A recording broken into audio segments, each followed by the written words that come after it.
नमस्कार, news clip में आपका स्वागत है। अभी हम मौजूद हैं दिल्ली के जंतर मंतर पर, जहां पर जेएनयू छात्र संघ ने एक प्रोटेस्ट का आह्वान किया है।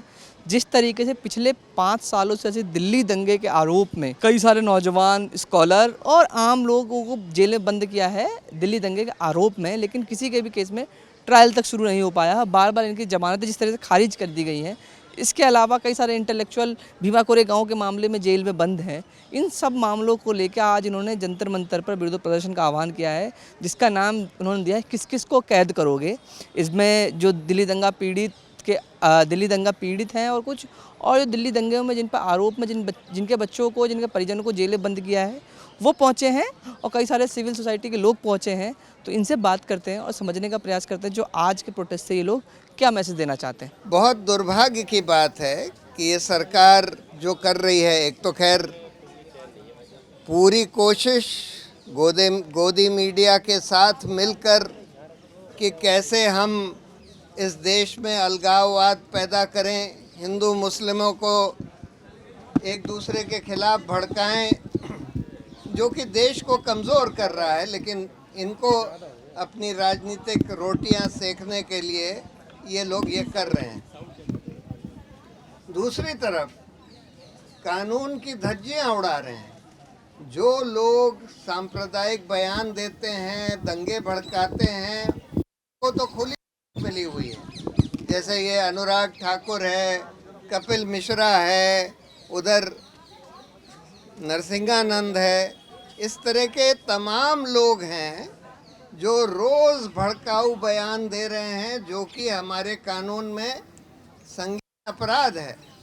लेकिन उन लोगों को कोई अरेस्ट नहीं किया जा रहा, खुली छूट मिली हुई है। और आज हमने ये प्रोटेस्ट जो ऑर्गेनाइज़ किया है, आप जानते होंगे ये जो 5 साल से जो पॉलिटिकल प्रिजनर्स हैं, उमर खालिद, शर्जील इमाम, Gulfisha and so many others, जिनका अभी ट्रायल भी नहीं शुरू हुआ है और वो पिछले 5 साल से जेल में बंद है, तो उनकी सॉलिडारिटी में, उनकी फैमिली मेम्बर्स और रिलेटिव्स की सॉलिडारिटी में हमने ये मार्च, आज का जो जंतर मंतर पे प्रोटेस्ट है, वो ऑर्गेनाइज़ किया था। वो जो जिन लोगों को, चाहे वो उमर खालिद है, खालिद सैफ़ी हैं, गुलफिसा फ़ातिमा हैं, इन सबको जो एक तरह से पॉलिटिकल प्रिजनर बना के इनको रखा हुआ है, बिना किसी ट्रायल के। कोई ट्रायल नहीं होता है। अब बिना किसी ट्रायल के किसी को रखना चाहते हैं, इससे आप एकदम साफ हो जाता है कि आप जो है किसी पर्टिकुलर जो व्यक्ति की जो आवाज़ है उसको दबा देना चाहते हैं। और उसी आवाज़ को जो लगातार एक मुस्लिम समाज की आवाज़ को आप देख पा रहे हैं, नाम से साफ है कि सारे जो मुस्लिम कम्युनिटी से लोग आते हैं, जो प्रोटेस्ट किए थे अपने संवैधानिक अधिकार की रक्षा के लिए, लोकतंत्र को बचाने के लिए और अपने समाज के अधिकारों की जो लड़ाई लड़ रहे थे, उन्हीं को आज जेल में बंद किया जा रहा है। और पर्टिकुलर समाज को, क्योंकि मुस्लिम समाज को टारगेट किया जा रहा है, हम सब लोग देख पा रहे हैं। तो उनकी आवाज़ें बाहर ना आ जाएं, कि जेल से वो लोग बाहर आके अपनी आवाज़ें और बुलंद ना कर लें, या फिर इस सरकार के खिलाफ जो है मूवमेंट और ज़्यादा मजबूत ना हो जाए। इसीलिए ये लोग लगातार जो है जो हमारे साथी हैं उनको टारगेट कर रहे हैं, उनसे खिलाफ ये प्रोटेस्ट है। देखिए, बेल डिनाइल का अगर हम देखें तो खुद उमर खालिद के पिताजी ने भी पहले भी बोला है, वो लगातार बोलते आ रहे हैं कि जो इनके पास जो चार्जशीट उमर खालिद पे भी जो हुआ, उसमें वो जो है 30,000 पेज का था। और रिसेंटली आपने देखा होगा कि न्यूज़ में भी काफ़ी आया है कि जो उमर खालिद का केस था, उसकी फ़ाइल या बाकी जो लोग हमारे जो पॉलिटिकल प्रिजनर जिसको हमारे साथियों को रखा गया बना के, उनकी फ़ाइल को जज तक पहुंचाया ही नहीं गया कि जो उनकी जो टीम है लॉयर्स की, वो उनको पढ़ भी पाती या जज तक वो पढ़ भी पाते। 30,000 पेज की फ़ाइल बहुत बड़ी होती है, चार्जशीट बहुत बड़ी होती है, तो उसको पढ़, और उसमें भी बहुत ही मतलब नाम ऐसे अल्फ़ा बीटा गामा ऐसे लिखे हुए हैं। मतलब उसमें ऐसा कुछ भी कोई नाम एक तो कुछ भी नहीं है, उनको पता नहीं है कि स्टोरी बना के कुछ भी डाल दिया गया है। एक के बाद एक कड़ी जो एक फिल्मी कहानियाँ होती हैं, उस तरीके से कहानियाँ बना दी गई हैं। और जो जिनके भी नाम भी आप मैंने बोला कि उसमें भी अल्फ़ा बीटा गामा ऐसे लिखे गए हैं। तो ऐसी मन धड़ंग जो कहानियाँ हैं किसी एक इंसान पर एक हमला करने के लिए, वो उस तरीके से किया गया है। ना ही इन लोगों ने टाइम पे फाइलें जो हैं जज तक पहुंचाई, ना ही उनकी टीम पढ़ पाई, और बिना पढ़े वो लोग बोल रहे हैं कि हमको पढ़ने का मौका ही नहीं मिला, तो कैसे वो लोग बेल का भी सोचेंगे।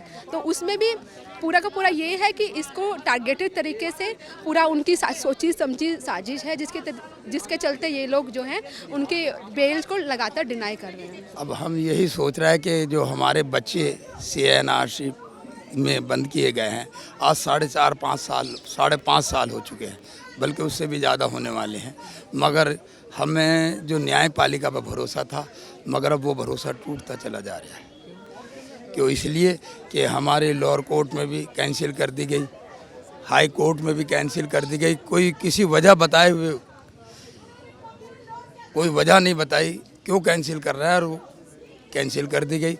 अब हमारे 4 बच्चे जो हैं सब उमर खालिद, गुलफिसा फातिमा और मेरान हैदर, और वो जो है आपके क्या नाम शर्जील इमाम साहब, ये इनके लिए डाली है, तो वो उस पर भी अब तारीख पे तारीख दिया जा रहा है।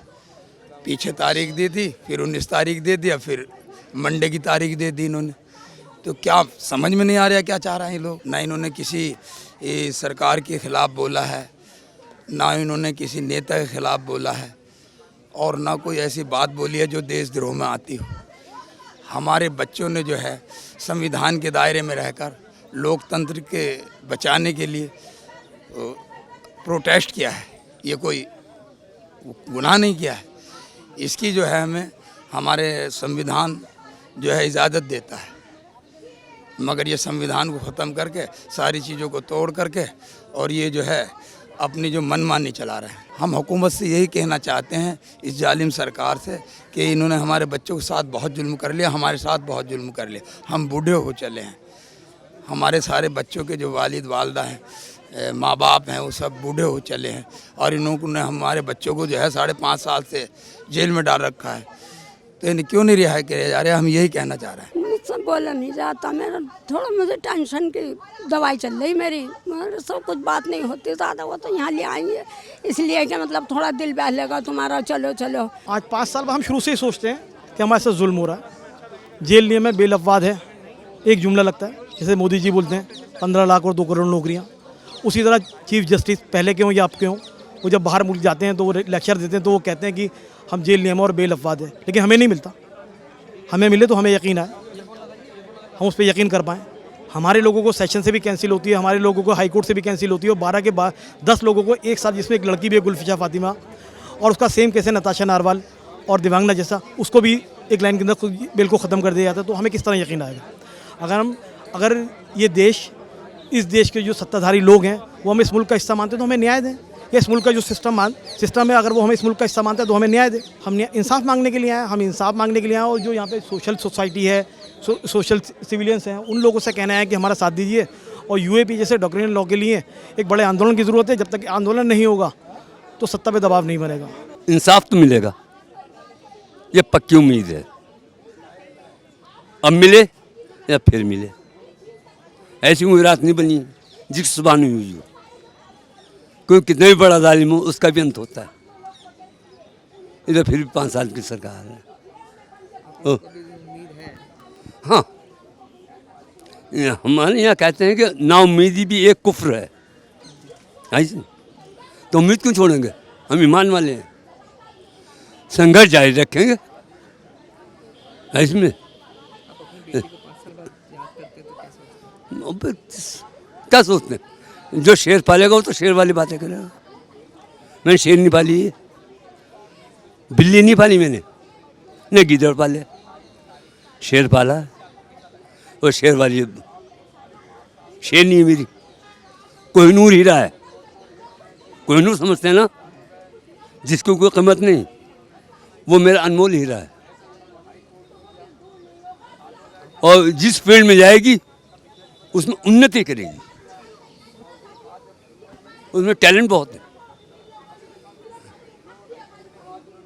मुझे अपनी बेटी पर पूरा फ़क्र है। पता नहीं मैंने कोई, अल्लाह ताला को पता नहीं मेरे क्या काम पसंद आया जो मुझे इतनी टैलेंट भरी बच्ची दी है। हाँ बिल्कुल होती है। वो वो कहती कि कोई बात नहीं, अगर यहाँ नहीं मिले तो वहाँ मिलेंगे, हमें कोई टेंशन नहीं है, घबराओ मत, हमें मिलना है, अगर यहाँ नहीं मिले कोई बात नहीं, ऊपर तो मिलेंगे, बस हमारे नसीब में होगा यहाँ मिल लेंगे, नसीब में होगा तो मैं ब्याह शादी करूँगा, नहीं तो पता नहीं उसके भाई है वो कर लेंगे, हमारे नसीब में होगा तो हम कर लेंगे। लेकिन ये है कि गलत चीज़ का विरोध करेंगे, करा है और कर रहे हैं और करेंगे। वो सारे नौजवान हैं और उस सब सिर्फ सोच सकते हैं, समझ सकते हैं, हम किसी तरह उसको एक्सप्लेन नहीं कर सकते। हर जगह जो है अथर की अम्मी आती है जब भी कोई प्रोसेस पूरे 5 साल से, और वो 2 बार से नहीं आ रही है, और जो है उसकी दिमागी हालत बहुत ख़राब है, उसको टीबी हो गई है, और उसका वज़न जो है अब से महीने भर पहले 60-62 किलो था, जो 25 किलो लूज़ हो गया। उसको पहचानने में बहुत दिक्कत हो रही है, और हो सकता है कि आज वो हॉस्पिटल गई हो, शायद उसको हॉस्पिटलाइज करना पड़ जाए। तो किसी की भी, हमारे घर में उसके फादर हो, उसकी मदर हो, मैं हूँ या कोई और हो, दिमागी हालत ठीक नहीं है। और ये सरकार भी यही चाहती है कि भाई जो हम लोग हैं, जो फैमिलीज़ वाले हैं, उनको तोड़ना, या जो लोग जेलों में हो उनको तोड़ना, तो वो एक नाकाम कोशिश कर रही है। सरकार एक नाकाम कोशिश कर रही है और वो उसमें नाकाम हुई। आपकी बात सच है कि ये मास लेवल पे नहीं जा पा रहा है, तो हमारी यही कोशिश है। हम लोग अभी काफ़ी टाइम से we are in touch with the family members and relatives of all the presence of conscience.